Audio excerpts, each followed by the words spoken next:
ឧដេសាដាមហ៊ូសេនកើតនៅថ្ងៃទី18ខែមិថុនាឆ្នាំ1964នៅក្នុងទីក្រុងបាដាតប្រទេសអ៊ីរ៉ាក់គឺជាកូនប្រុសច្បងរបស់លោកសាដាមហ៊ូសេនជាមួយនឹងប្រពន្ធទី1របស់គាត់ឈ្មោះសាជីដាតាហ្វាចាប់តាំងពីវ័យកុមារមកម្លេះគាត់ត្រូវបានចិញ្ចឹមក្នុងបរិយាកាសសម្បូរសិទ្ធិអំណាចនិងឥទ្ធិពលនយោបាយសាដាមហ៊ូសេនបានត្រៀមកូនប្រុសរបស់គាត់ចំនួន2រូបដើម្បីឲ្យក្លាយទៅជាមេដឹកនាំអ៊ីរ៉ាក់នៅពេលអនាគតហើយឧដេត្រូវបានធំឡើងក្នុងការគិតថាខ្លួនមានសិទ្ធិអំណាចដ៏លើសលប់ខុសពីស្តង់ដាររបស់គេឯងជាធម្មតាផងដែរកាលនៅវ័យកុមារមានសេចក្តីរាយការណ៍ពីគ្រូបង្រៀននិងមិត្តរួមថ្នាក់ដែលបានពិពណ៌នាថាគាត់គឺជាមនុស្សក្រេវក្រោធហិង្សានិងឆេវឆាវផងដែរនៅជុំវិញមានការការពារនិងការគោរពដូចជាខ្សែរាជវង្សដែលធ្វើឲ្យគាត់យល់ថាការដាក់ពិន័យគឺជារឿងមួយដែលមិនអាចប៉ះពាល់ដល់គាត់នោះឡើយកង្វះខាតនៃការត្រួតពិនិត្យបានបង្កើតទៅជាចរិតក្រអឺតក្រទមកោងកាចនិងកាចសាហាវដែលជាចំណុចសម្គាល់នៅក្នុងជីវិតនៅពេលពេញវ័យទៀតផងចូលដល់ជីវិតក្មេងជំទង់អូដេបានព្យាយាមពង្រឹងខ្លួនឲ្យដូចឪពុកនិងបានបង្ហាញអំពីអំពើឃោរឃៅរបស់ខ្លួនផងដែរគាត់បានសិក្សានៅមហាវិទ្យាល័យបាដាតមុនផ្លាស់ទៅសាកលវិទ្យាល័យបាដាតជាមួយនឹងមុខវិជ្ជាជំនាញវិស្វកម្មទោះបីជាយ៉ាងណាក៏ដោយនៅក្នុងអំឡុងពេលសិក្សាអំពើហិង្សានិងការគំរាមកំហែងការបំពានអ្នកដទៃបានកើតឡើងជាញឹកញាប់គាត់តែងតែធ្វើឲ្យប៉ះពាល់ដល់អ្នកដទៃជានិច្ចព្រមទាំងបង្ខំឲ្យគ្រូបង្រៀននិងអ្នកគ្រប់គ្រងសាលាធ្វើតាមចំណង់ចំណូលចិត្តរបស់គាត់ទៀតផងកំហឹងដ៏ឃោរឃៅរបស់គាត់ត្រូវបានគេស្គាល់យ៉ាងទូលំទូលាយនៅក្នុងរង្វង់អិសរាជជនរបស់ប្រទេសអ៊ីរ៉ាក់ហេតុការណ៍ដ៏ល្បីបំផុតមុនគេនោះគឺការវាយលោក Kamal Harajigo ដែលជាមនុស្សស្និទ្ធរបស់លោកសាដាមហ៊ូសេនរហូតដល់ស្លាប់នៅក្នុងឆ្នាំ1988នៅក្នុងពិធីជប់លៀងមួយ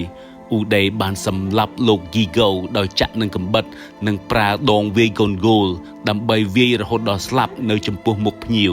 ចំពោះមូលហេតុគឺដោយសារតែត្រូវបានគេរាយការណ៍ថាលោក Gigo បានជួយណែនាំស្ត្រីម្នាក់ថ្មីទៅឲ្យលោកសាដាមហ៊ូសេនទោះបីជាសាដាមបានដាក់អូដេឲ្យជាប់ពន្ធនាគារប្រហែលរយៈពេលខ្លីក៏ពិតមែនប៉ុន្តែក្រោយមកបានលើកលែងទោសដែលនេះគឺជាសញ្ញាបញ្ជាក់ថាទោះបីជាសម្លាប់មនុស្សក៏ទទួលបានទោសមិនធ្ងន់ផងដែរនៅចុងទសវត្សរ៍ឆ្នាំ1980និងដើមទសវត្សរ៍ឆ្នាំ1990អំណាចរបស់ឧដេហ៊ូសេនបានពង្រីកយ៉ាងខ្លាំងលោកសាដាមហ៊ូសេនបានតែងតាំងគាត់ឲ្យកាន់តំណែងថ្នាក់ខ្ពស់រួមទាំងជាប្រធានគណៈកម្មការអូឡ িম্প ពិកអ៊ីរ៉ាក់ព្រមទាំងប្រធានសមាគមបាល់ទាត់អ៊ីរ៉ាក់ទៀតផងតួនាទីនេះហើយដែលបានផ្ដល់អូដេនៅការគ្រប់គ្រងមកលើអត្តពលិកបុគ្គលិកនិងមូលនិធិរបស់រដ្ឋាភិបាលសំខាន់ៗផងដែរក្រោមអំណាចរបស់គាត់គណៈកម្មការអូឡ িম্প ពិកបានក្លាយទៅជាមជ្ឈមណ្ឌលដ៏ល្បីល្បាញចំពោះការធ្វើទរណកម្មនិងអំពើឃោរឃៅអត្តពលិកដែលបរាជ័យឬធ្វើមិនបានល្អទៅតាមស្តង់ដារត្រូវបានគេរាយការណ៍ថារងការវាយដំនិងវាយដោយខ្សែតីទៀតផងព្រមទាំងមានការប្រមាថផងដែរអ្នកខ្លះត្រូវបានគេចាប់ដាក់គុកនៅក្នុងទីតាំងដែលគ្រប់គ្រងដោយក្រុមសន្តិសុខផ្ទាល់របស់លោកឧដេ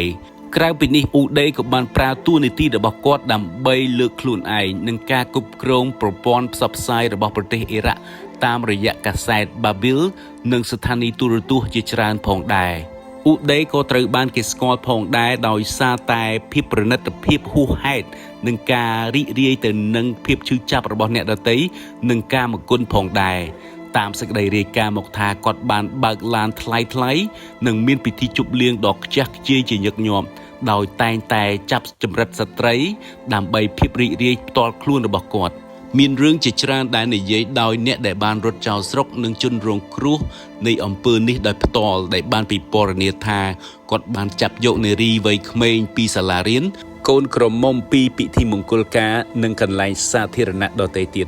ស្ត្រីទាំងនេះត្រូវបានចាប់រំលោភនិងប្រើអំពើហិង្សាខ្លះមិនទាំងត្រឡប់មកផ្ទះវិញផងកេរ្តិ៍ឈ្មោះរបស់គាត់បានក្លាយជារឿងដ៏គួរឲ្យភ័យខ្លាចរហូតដល់ប្រជាជននៅក្នុងទីក្រុងបាដាតបានលាក់កូនស្រីរបស់ពួកគេមិនឲ្យឧដេឃើញនៅពេលដែលរថយន្តរបស់គេឆ្លងកាត់ ភាពខូខើរបស់ឧដេក៏បានឈានចូលដល់ផ្នែកនយោបាយផងដែរក្នុងអំឡុងដើមទសវត្សរ៍ឆ្នាំ1990បន្ទាប់ពីសង្គ្រាមឈូងសមុទ្រកាត់បន្ថយជំហរអន្តរជាតិមកលើប្រទេសអ៊ីរ៉ាក់ឧដេកាន់តែអាក្រក់ជាងមុនគឺនៅក្នុងឆ្នាំ1993ប្អូនប្រុសរបស់គាត់ដែលមានឈ្មោះថាគូសេត្រូវបានជ្រើសរើសឲ្យដឹកនាំកងកម្លាំងសន្តិសុខផ្ទៃក្នុងរបស់ប្រទេសអ៊ីរ៉ាក់ការនេះគឺធ្វើឲ្យឧដេខឹងសម្បាដោយសារតែខ្លួនតែងតែយល់ថាជាអ្នកស្នងអំណាចដ៏ពិតប្រាកដរបស់លោកសាដាមហ៊ូសេនការចរណែននិងប្រជែងអំណាចរបស់គាត់ជាមួយនឹងប្អូនប្រុសបានរួមចំណែកទៅដល់អាកប្បកិរិយាខុសឆ្គងកាន់តែខ្លាំងជាងមុននៅខែធ្នូឆ្នាំ1996ឧដេបានរួចជីវិតពីការប៉ុនប៉ងធ្វើឃាតនៅក្នុងទីក្រុងបាដាតខ្មាន់កំភ្លើងបានស្ទាក់រថយន្តរបស់គាត់ដោយបានបាញ់ជាច្រើនគ្រាប់ហើយគាត់រងរបួសជារៀងរហូតគាត់ទទួលរងការខ្វិនមួយផ្នែកនៃរាងកាយនិងរងការឈឺចាប់រ៉ាំរ៉ៃហើយត្រូវការវះកាត់ដើម្បីសង្គ្រោះនិងស្ដារនីតិសម្បទាផងដែរទោះបីជាគាត់រស់រានមានជីវិតក៏ដោយក៏ការវាយប្រហារនេះធ្វើឲ្យគាត់ចុះខ្សោយទាំងផ្នែកនយោបាយនិងរាងកាយផងដែរឥទ្ធិពលរបស់គាត់ក្នុងរបបនេះបានធ្លាក់ចុះហើយគូសេបានក្លាយទៅជាតួអង្គដ៏សំខាន់ជាងនៅក្នុងផែនការស្នងអំណាចរបស់លោកសាដាមប៉ុន្តែឧដេនៅតែរក្សាការគ្រប់គ្រងមកលើប្រព័ន្ធផ្សព្វផ្សាយកងជីវពលមួយចំនួននិងទាហានប៉ារ៉ាដែលមានឈ្មោះថា Feriyin Saddam ដែលគាត់បានប្រើដើម្បីពង្រឹងភាពស្មោះត្រង់ក្នុងរបបនិងបង្កការភ័យខ្លាចក្នុងចំណោមជនស៊ីវិលផងដែរនៅចុងទសវត្សរ៍ឆ្នាំ1990និងដើមទសវត្សរ៍ឆ្នាំ2000ឧដេបានបន្តប្រមូលទ្រព្យធនធ្វើការបំផិតបំភ័យនិងប្រើប្រាស់មធ្យោបាយដូចជាប្រព័ន្ធផ្សព្វផ្សាយរបស់គាត់ដើម្បីធ្វើការកែប្រែមតិរបស់សាធារណជនគាត់បានថែរក្សារបៀបរស់នៅតាមបែបប្រណិតហួសហេតុបើទោះជាប្រជាជននៅក្នុងប្រទេសអ៊ីរ៉ាក់កាន់តែក្រីក្រក្រោមទណ្ឌកម្មរបស់អន្តរជាតិក៏ដោយផ្ទះនិងបរិវេណផ្ទះរបស់គាត់ពោពេញទៅដោយទំនិញប្រណិតអាវុធនិងវត្ថុដែលត្រូវបានលួចពីគេមកប្រជាជនអ៊ីរ៉ាក់ជាច្រើនបានចាត់ទុកគាត់ថាជានិមិត្តរូបនៃអំពើពុករលួយនិងភាពឃោរឃៅរបស់របបនេះផងដែរប៉ុន្តែដូចពាក្យថាពុំមានអ្វីដែលនៅតែអមតៈរហូតនោះទេនៅពេលដែលក្រុមចម្រុះដឹកនាំដោយសហរដ្ឋអាមេរិកបានឈ្លានពានប្រទេសអ៊ីរ៉ាក់នៅក្នុងឆ្នាំ2003ឧដេនិងគូសេបានក្លាយទៅជាគោលដៅដ៏សំខាន់យោធាអាមេរិកបានចេញផ្សាយបញ្ជីឈ្មោះមន្ត្រីអ៊ីរ៉ាក់ដែលគេចង់បានបំផុតហើយឧដេជាប់នៅក្នុងចំណាត់ថ្នាក់ខ្ពស់នៅក្នុងចំណោមអ្នកទាំងនោះបន្ទាប់ពីទីក្រុងបាដាតបានដួលរលំនៅក្នុងខែមេសាឆ្នាំ2003ឧដេបានភៀសខ្លួនជាមួយនឹងកូនប្រុសរបស់គូសេនិងគូសេផ្ទាល់ទៅលាក់ខ្លួនផ្លាស់ទីពីផ្ទះមួយទៅផ្ទះមួយដើម្បីសុវត្ថិភាពនៅភាគខាងជើងរបស់ប្រទេសអ៊ីរ៉ាក់ប្រភពស៊ើបការសម្ងាត់នៅទីបំផុតបានតាមដានបងប្អូននៅលំនៅឋានមួយនៅក្នុងតំបន់មូសូលនៅថ្ងៃទី22ខែកក្កដាឆ្នាំ2003កងកម្លាំងអាមេរិកបានឡោមព័ទ្ធផ្ទះរបស់ឧដេនិងគូសេដែលកំពុងលាក់ខ្លួននៅពេលដែលទាហានព្យាយាមចូលបងប្អូននិងឆ្មាំរបស់ពួកគេបានបើកការបាញ់ប្រហារនិងបង្កឲ្យមានការប្រយុទ្ធកាន់តែខ្លាំងរយៈពេលជាច្រើនម៉ោងឧដេបានប្រយុទ្ធយ៉ាងចាស់ដៃ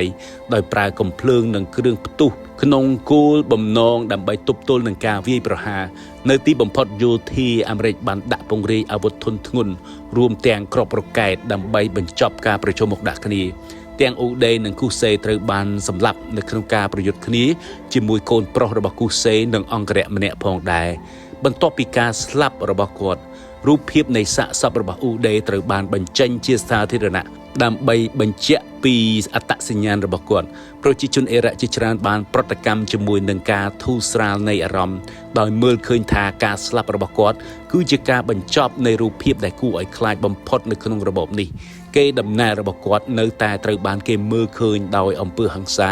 ភាពឃោរឃៅនិងការរំលោភបំពានអំណាចដែលតែងតែតំណាងឲ្យការប្រើប្រាស់អំណាចដ៏ហួសហេតុនៃរបបផ្ដាច់ការរបស់លោកសាដាម